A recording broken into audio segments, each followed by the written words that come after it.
नमस्कार सर्वांना। आज आपण 50 जणांच्या पावभाजीचं प्रमाण बघणार आहे। त्यासाठी मी घेतलेला आहे 2 किलो फ्लावर, 2 बीट, 2 किलो बटाटा, 1 किलो शिमला मिरची, 2 किलो वाटाणा, 2 किलो कांदे, 2 किलो टोमॅटो, 200 ग्रॅम लसूण, 200 ग्रॅम अद्रक आणि 1 जुडी कोथिंबीरीची।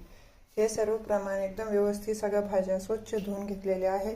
त्यासोबत एक तेलाची बॅग लागेल, 200 ग्रॅम पावभाजी मसाला, 100 ग्रॅम एव्हरेस्ट काश्मीरी लाल मिरची पावडर आणि तिखट तुमच्या आवडीनुसार घालावे।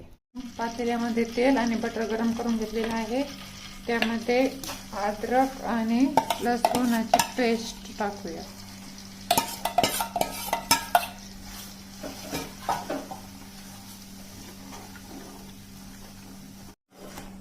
अशा प्रकारे आता कांदा ब्राऊन कलरचा झालेला आहे। त्याला तेल आणि बटर पण सुटायला लागले। आता त्यामध्ये टेस्टसाठी थोडीशी हिरवी मिरची आणि कोथिंबीर पेस्ट टाकू।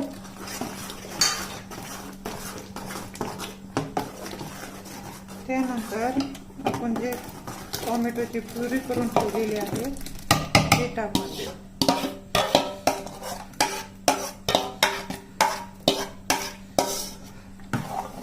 हे परत पुन्हा टोमॅटो कांदा तेल सुटूपर्यंत छान परतून घेऊ। आता छान रंग आलेला आहे। त्यानंतर आपण त्याच्यामध्ये कांदा टाकूया।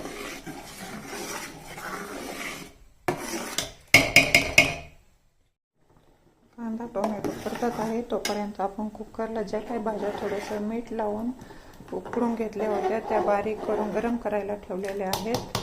आणि इथं तेच कुकरला लावून बीट्स आणि शिमला मिरचीची पण पेस्ट करून ठेवलेली आहे।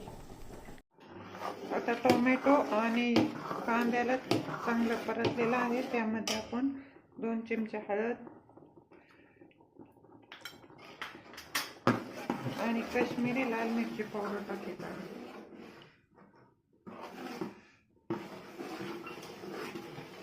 ती जास्त तिखट नसती पण कलर छान येतो। लाल मिरची किती छान कलर आलेला आहे।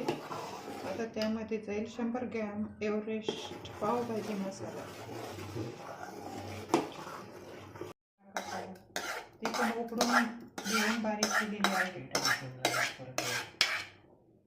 आता आपण यामध्ये बीट्स आणि शिमला मिरची पेस्ट टाकलेली आहे। ती पण कुकरला उकडून बारीक केलेली आहे। आता भाजीला छान तेल सुटलेलं आहे। त्यामध्ये आपण या सर्व उकडलेल्या भाज्या घालूया। चला तर मग बघू शकता तुम्ही आपली पावभाजी तयार झालेली आहे। त्यामध्ये आता आपण चवीपुरतं मीठ टाकूया। तुम्हाला जर अजून थोडी तिखट हवी असेल तर तुम्ही मिठाचं आणि तिखटचं प्रमाण वाढवू शकता। आपल्या पावभाजीचा कलर किती छान आलेला आहे।